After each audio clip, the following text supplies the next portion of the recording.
Bonjour, je m'appelle Alexia. La consommation des appareils audiovisuels représente en moyenne 16% de la consommation d'électricité des ménages hors chauffage. Mais savez-vous qu'aujourd'hui, selon le modèle, les variations de consommation sont très importantes? L'étiquette écologique apposée sur nombre de produits doit vous aider à connaître précisément cette consommation et ainsi vous guider dans vos choix. Prenons l'exemple du téléviseur. Selon une étude de test achat menée en 2007, un écran plasma consomme en moyenne 40% de plus qu'un écran LCD, qui consomme lui-même en moyenne 30% de plus que votre ancien téléviseur cathodique. Mais tout dépend de la marque et du modèle.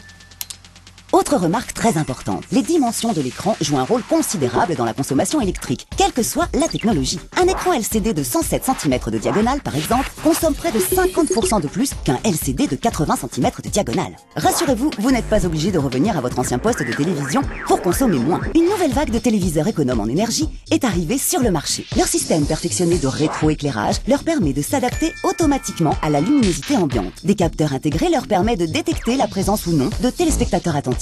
Tout ceci pour éviter de gaspiller l'électricité. Si la pièce est désertée ou si vous vous êtes endormi, ces téléviseurs s'éteignent automatiquement.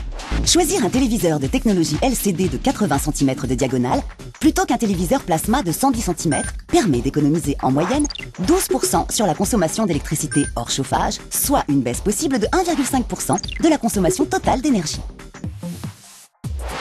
Alors n'oubliez pas de regarder la consommation de l'appareil avant de vous décider dans votre achat.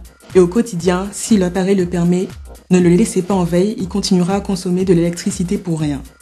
Comme moi, engagez-vous à bien choisir votre téléviseur.